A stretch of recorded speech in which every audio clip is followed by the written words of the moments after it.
Well, good morning, everybody. There are a host of parables that Jesus tells throughout the Gospels, but I think the one that he tells in Luke chapter 11 may be the most curious and the most disturbing of all the parables he tells. Here's what he says. When an evil spirit leaves a person, it goes into the desert searching for rest. But when it finds none, it says, I'll return to the person I came from. And so it returns, and it finds that its former home is all swept and in order. And then the spirit finds 7 other spirits, more evil than itself, and they all enter the person and live there. And that person is worse off than before. It's a fascinating parable, and we've looked at parables before, and the real point behind parables is just quite simply one thing that Jesus wants us to take out of it. I don't think it's a fixation on, demon possession and exorcism that Jesus is after here. Because he's talking about this guy who is so happy to be free from something that's plagued him in his past. It is so freeing to him that apparently he doesn't give any thought to what his future looks like. His now is so much better, he's just content with that. No idea what the new normal is going to look like for him. And the end result is that his life eventually fills up with a bunch of demons that are worse than the one he had to begin with. That's a really good picture for where we are in this series this morning. We're in like a 7-week series, and Darren has spent the last 3 weeks giving us stuff that we need to dig into, we need to work on, how we need to get past our past. We need to get past our pain. We need to get past any resentment that we might be holding for other people in our lives. But dealing with the demons of our past isn't enough. That's what Jesus is trying to get across here. We need to figure out what it's going to look like to make our future different and possibly better than our past has been. How do we need to behave? How do we need to think differently as we start to move forward, as we start to create a new normal? And how, in the middle of coming out of our brokenness, do we figure out a way forward that offers hope?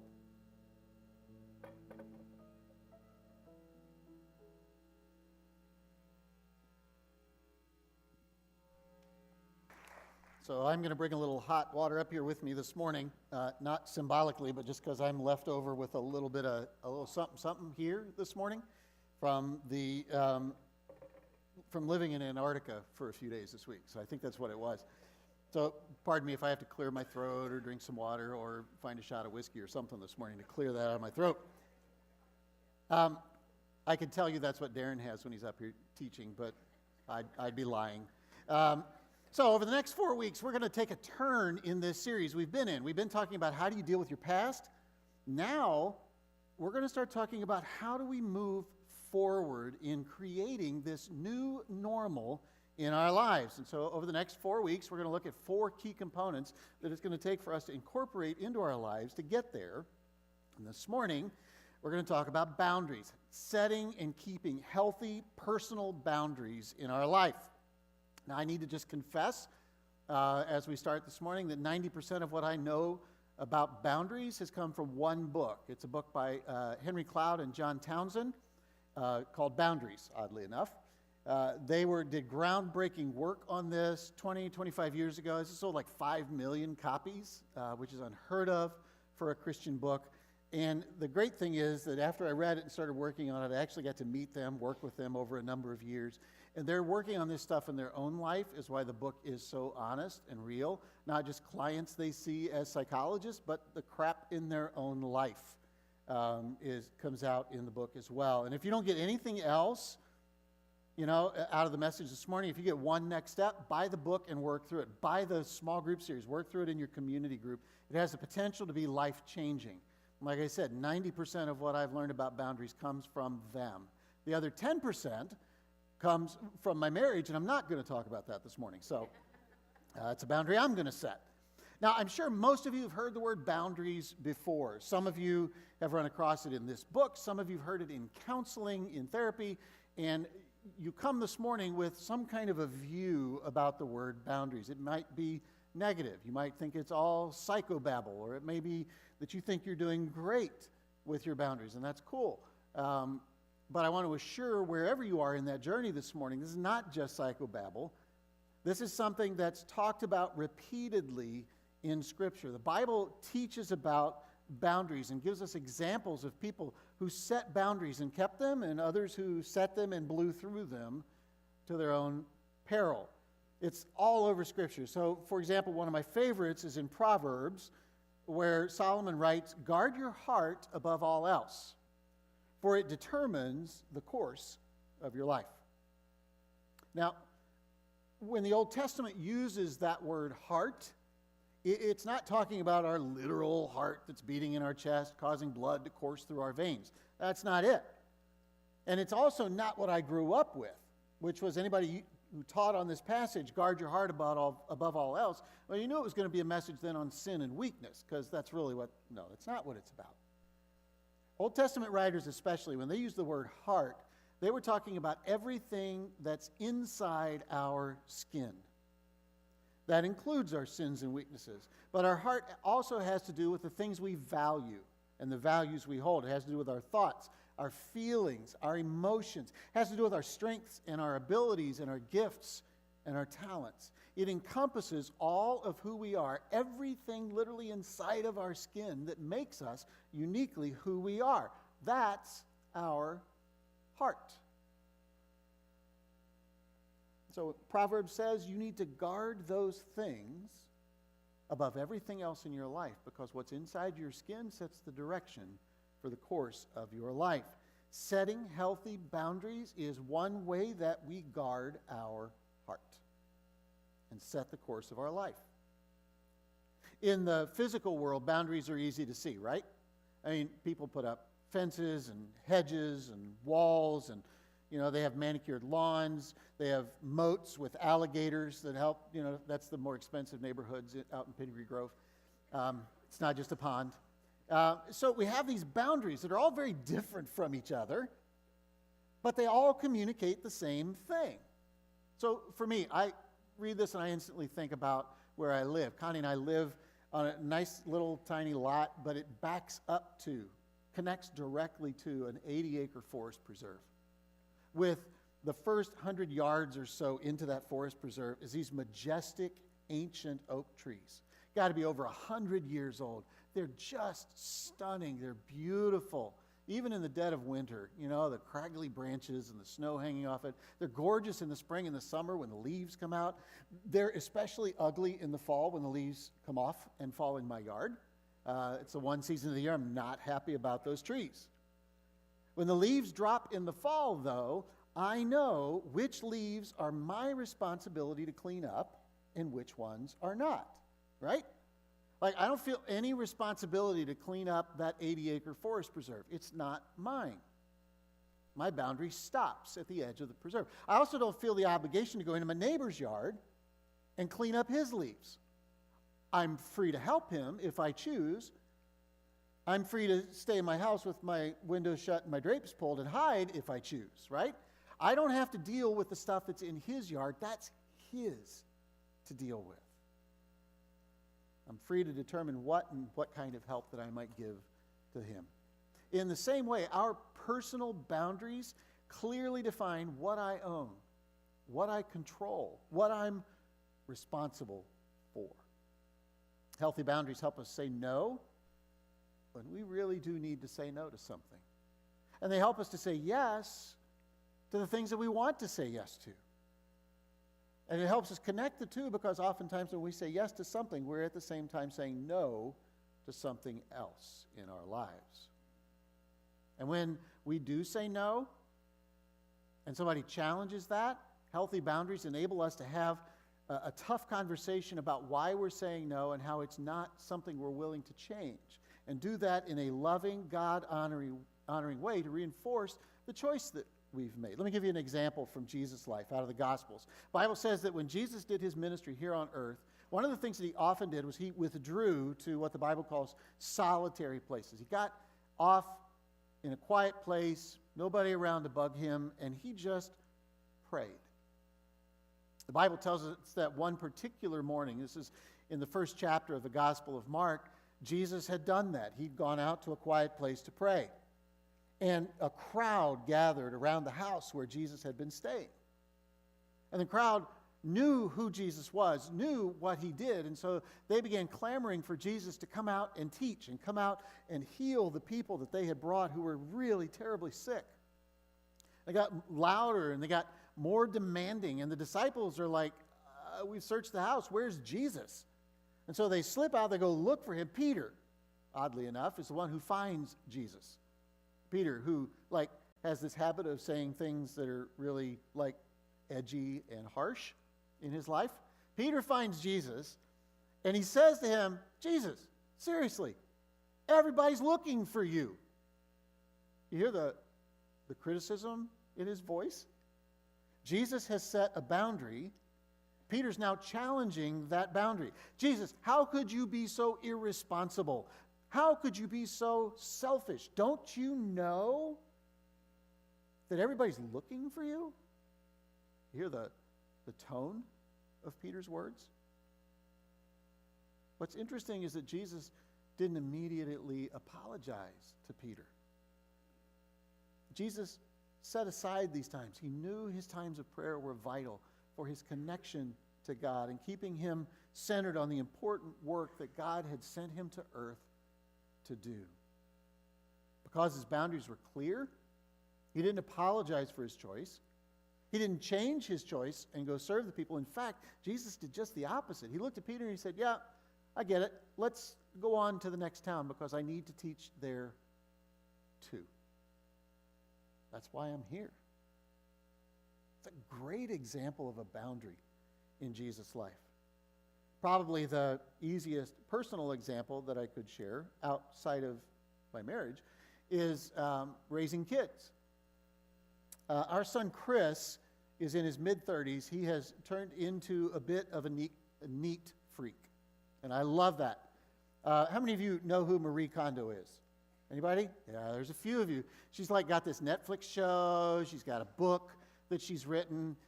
She is this neat freak nerd who is revolutionizing people's lives by simply helping them get rid of the crap that clutters up their homes and their lives. In fact, there have been articles in magazines like Forbes lately talking about how what she's doing has become such a revolution that thrift stores are overflowing with stuff that they can't get rid of fast enough from all of us emptying out all the stuff that's in our house and giving it to them. It's fascinating. Now, my son is not a Marie Kondo clone, but he's getting there, right?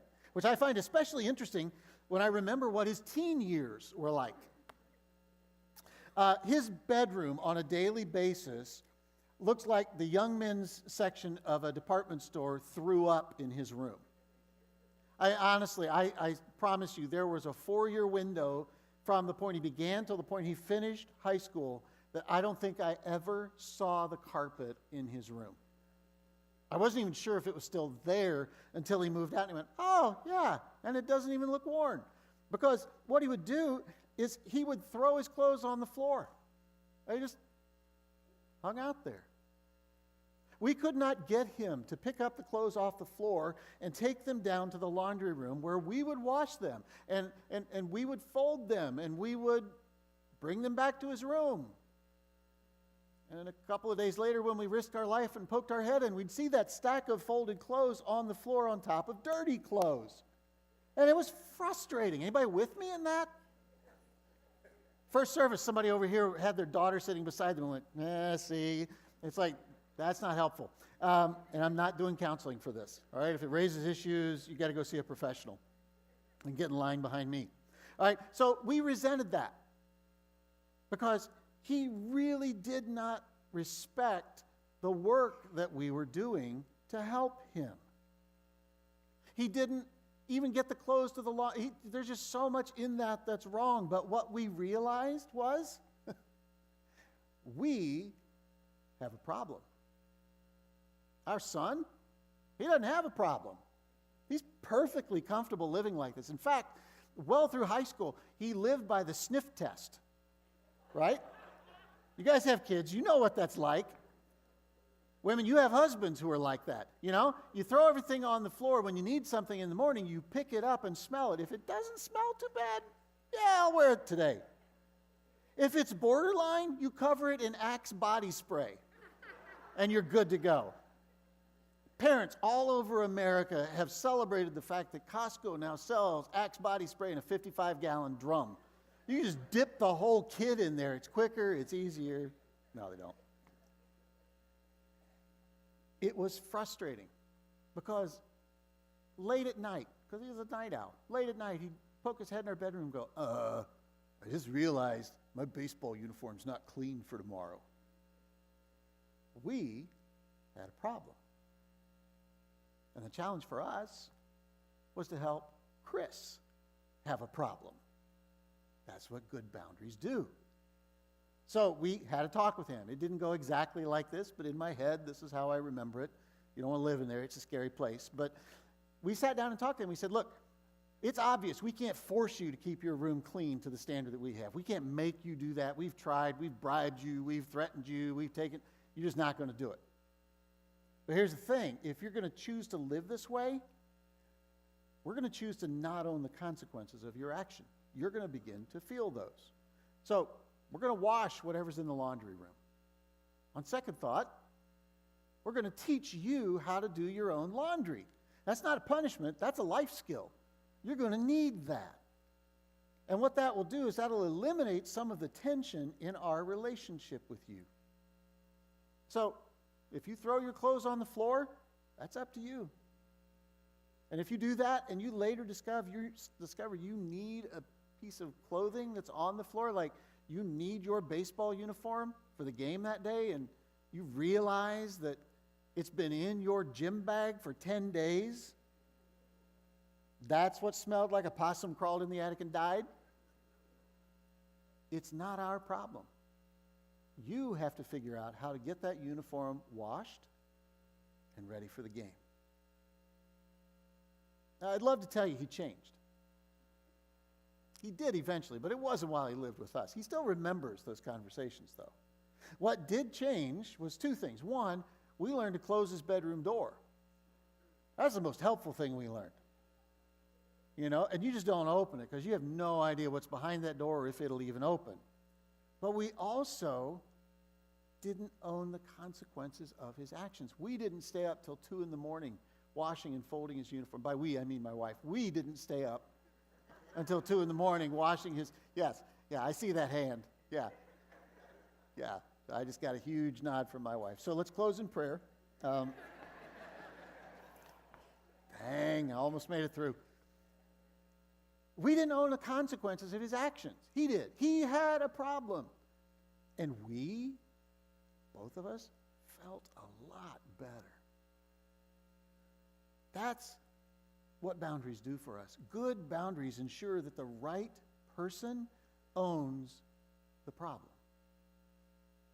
Now, I recognize that the issues we deal in life are seldom as simple as like a kid not keeping their room clean.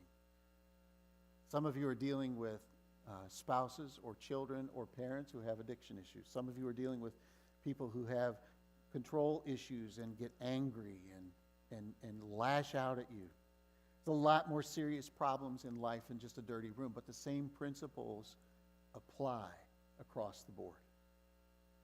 We find it tough to set boundaries because we have to do that and work through our fears, because that's primarily what keeps us from setting them in the first place. We have to work through the fear of what's going to happen when we make a boundary and we stand by it. We're afraid of hurting people in our lives, hurting their feelings, losing the relationship with them. Sometimes we're afraid of their anger or what they might do as a retaliation or a punishment in our life.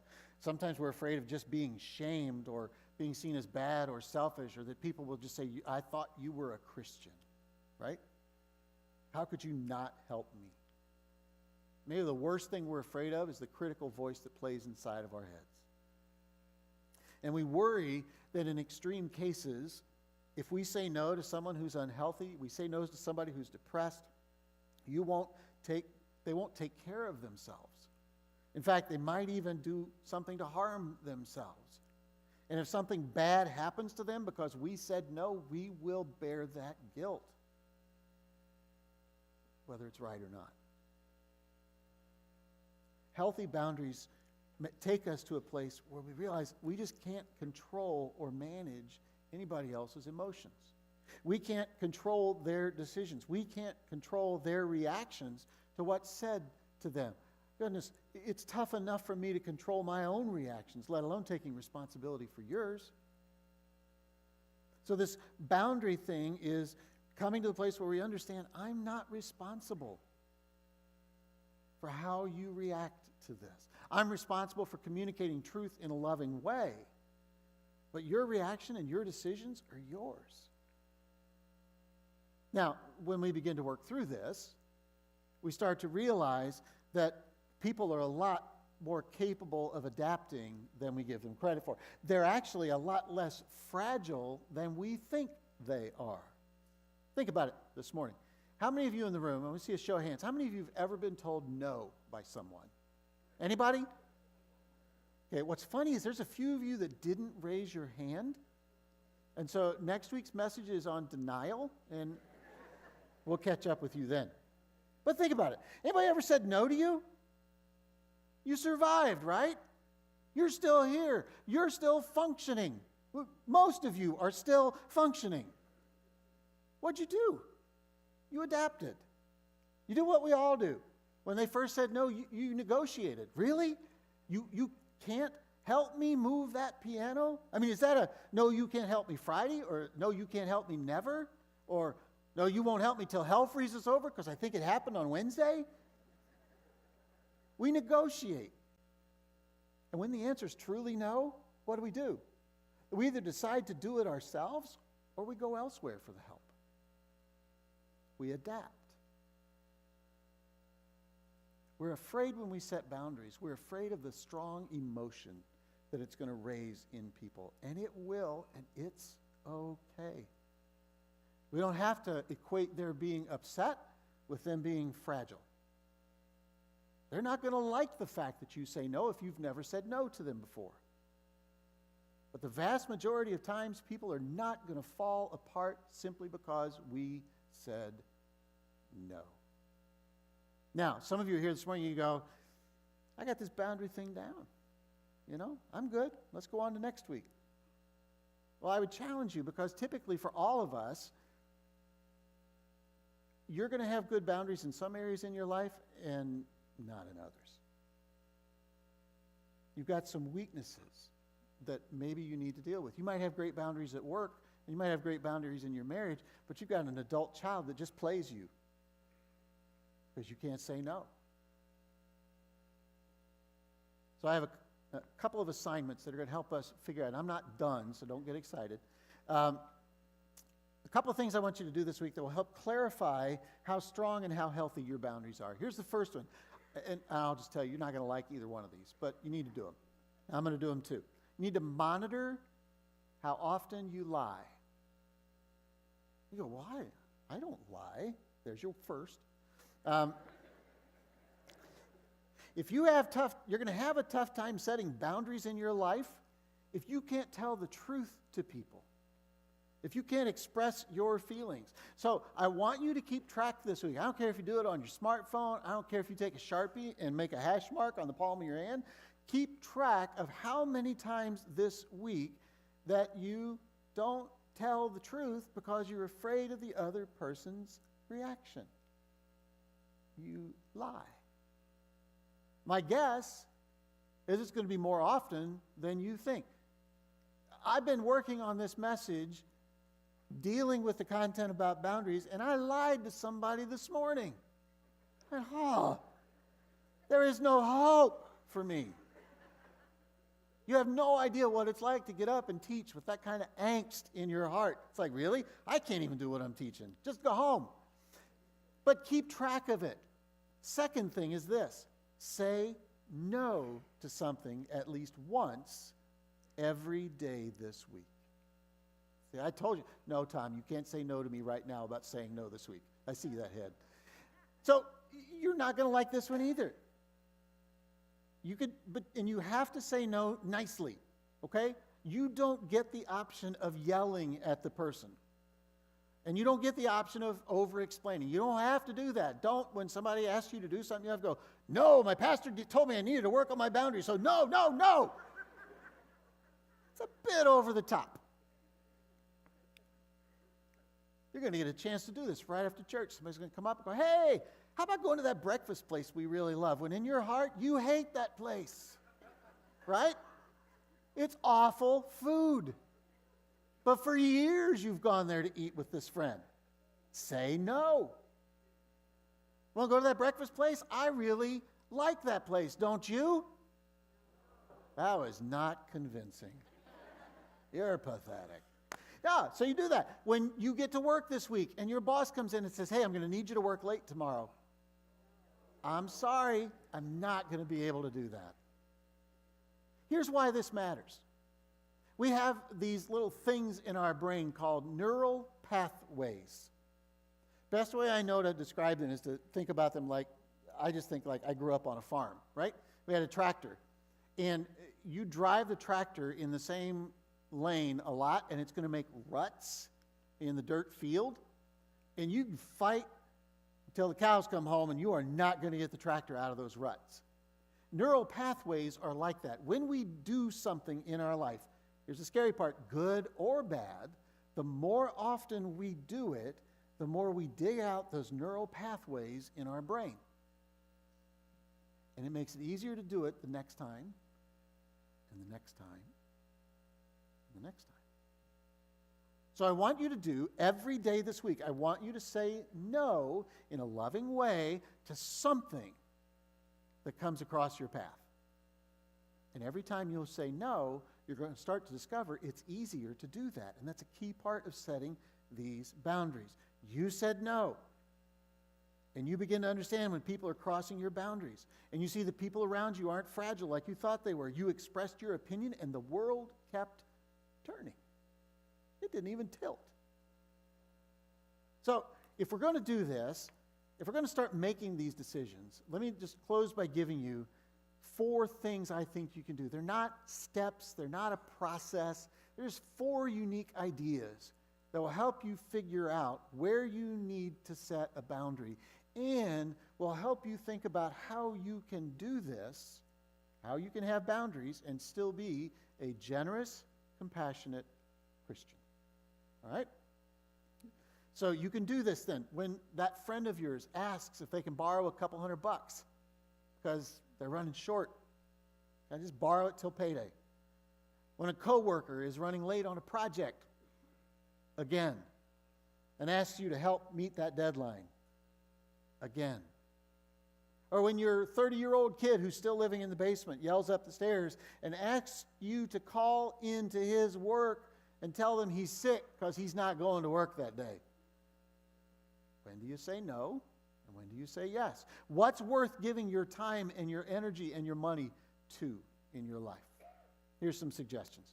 When a request comes, the first thing I do is size up the load. And I love these 2 verses in Galatians. They've been favorites of mine for years. Right together. They're just like verse 2 and verse 5 in Galatians 5. So the first one is in verse 2, and they seem like they contradict each other. So verse 2 says, carry each other's burdens, and in this way you will fulfill the law of Christ. Sometimes in life, people come across obstacles or hardships or burdens that are too big for them to handle alone. The original Greek word for burden in this verse is actually more descriptive of a boulder, a massive, crushing load. And so we encounter people sometimes in life who are trying to carry a 6-foot in diameter, 12-ton boulder by themselves, and it's crushing them. They don't have enough strength. They don't have the resources. They don't have the knowledge to deal with this problem. And for us to help them to do what they can't do alone is compassionate and Christian. And so for me now, when I read that verse, I read it with that alternate translation, and I go, carry each other's boulders, and in this way fulfill the law of Christ. Makes sense, right? But then there's Galatians 5, which seems to contradict this, where Paul says each one should carry their own load. Well, which is it? Do I help with your burden, or do you carry your own load? Our language fails us with these two. Everybody has problems, issues, and challenges they should take care of for themselves. They need to take responsibility for themselves. They need to work out this difficulty in their life. And it shows up in the Greek language because the first one is a boulder, but the word for load here is more like a knapsack, a backpack. Right? It's possible to carry that backpack for yourself. It might have 10 books in it, but you can still carry it. It's going to be hard, and the road you have to walk on is going to be tough, but you got this.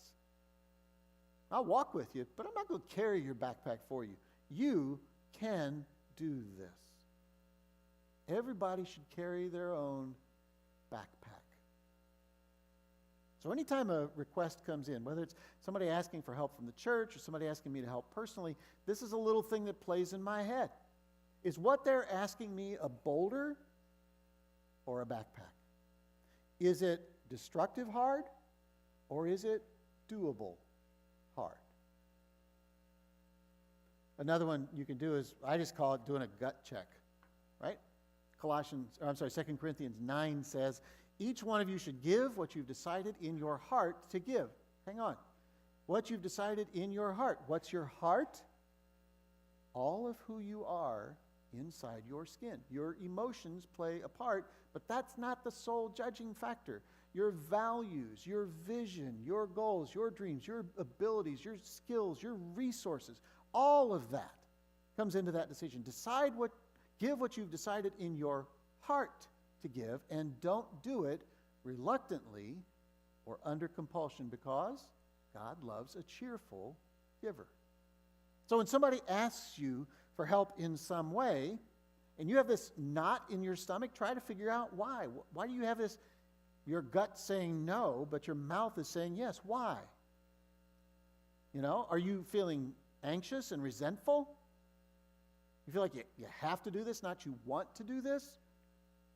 Or are you cheerful about helping in this case? What's your gut say about your bandwidth? Is this beyond your resources or beyond your energy and abilities? If you do a gut check and it's no, say no. And if it's fuzzy and you don't understand, go slow. Because often when we have that gnawing sense in our gut, it's really the Holy Spirit trying to say to us, you need to take it slow here. Think about this one. Third good filter that I put on requests that come in is just review your history with that person. How's it gone when you've helped them in the past? Sometimes we help people, and it does make a big difference in their life. They recover from their crisis. They're forever grateful. And they know that what you did helped them immensely to recover and move forward in their life. And you know by watching them that the difficulties and the challenges in their life where they need help are like blips on a radar screen. Overall, they're healthy and good. They just hit bumps where they need you to walk with them and help them in some way. But there are other people in our lives that we try to help, and it makes no lasting difference. They don't change. They don't get better. They don't get healthy. They don't take responsibility for what their actions are doing to cause these situations in their life. They don't take responsibility for cleaning up what's in their yard. And helping them is a waste of time. It's like pouring water in a sinkhole. And what's worse is when they come at you to ask for help, there's no gratitude in them for what you've done in the past. There's only an expectation that you're going to do more and a frustration when you say no. Be really careful in these situations. I love when I find verses like this in the Bible. I've been reading it all my life, and I still find verses go, I love that. Like this one, Proverbs 30:15 says, the leech has 2 daughters, give and give. Now, I'm not going to call any of my friends leeches, but that verse is in my mind.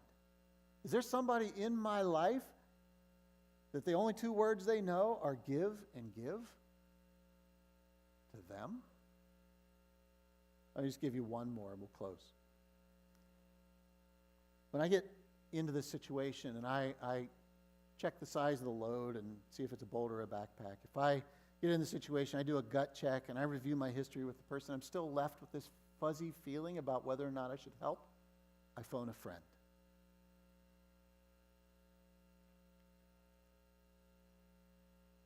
You know, you may not have a clear answer on whether or not you should help, or you may know the answer, you're just not sure how to frame that no to this person. Or if you're saying a yes, what conditions you should put around that yes. And you need friends in your life. I need friends in mine who know me well and love me anyway, and will let me have a safe conversation with them. Not where I need to measure my words, but if I need to, I can just open up and vent. I can dump on them and they'll just listen. And they're not going to try to shame me or fix me. They're not going to try to blame me. They're just going to listen as I pour out the frustration that's in my heart. And some of those friends over time, when they listen, they will just catch me at a pause and they'll ask that one clarifying question that's what I've been looking for all along and couldn't find. And the lights go on and I know the right answer to give. Got any people like that in your life? We need them. Every one of us. I need them in my life. I've learned in my life that we don't make and keep good, healthy boundaries in a vacuum. Left to myself, I can make some good decisions. I can. I got no verification from my wife, but I can. But I can also make some really bonehead decisions by myself. And it's tough sometimes for me to tell on my own. So for me, this whole thing of creating healthy boundaries has always involved a community of people around me. Sometimes it's a group of 2 or 3 or 5 other guys. And we might have a beer together or a breakfast together, but we pour out life and stuff we're struggling with. At other times, it's Connie and I being in a couples group together. We're in one right now with 4 other couples. And they do the same thing with us and for us, for each other. In every one of these cases, these groups have been full of people who are not afraid to lovingly point out when my thinking goes offline, to point out some other things I ought to consider. They've been friends who will help me think through major decisions in my life. And when I talk with them, I don't have to measure my words. You know those conversations where you have to be careful with everything you say? That's not this kind of friendship. In these relationships, we can drop our defenses and be real about our struggles and our successes. If you don't have that in your life right now, I don't know how you face the challenges that are thrown at you every day. I can't encourage you strongly enough to find some friends like that, create some friendships like that. And if you need help finding them, let us know. We'll help you form that kind of a community. I've grown to love being in that kind of a community with people who are together trying to just figure out what this Christian life means. To help each other as we honestly struggle with even some of the stuff we hear on Sunday mornings. How do we do that? I love to sit. I love when I get to sit where you sit and I can listen to Darren or Danielle or Lance teach. When I get fed by that teaching, when I get challenged by that teaching. But the truth is that it's in community where I learn to put all those ideas that I gain on Sunday morning into practice. Getting healthy happens best in community. And that kind of community, when you find it, is the coolest, most loving, most positive place I've ever found.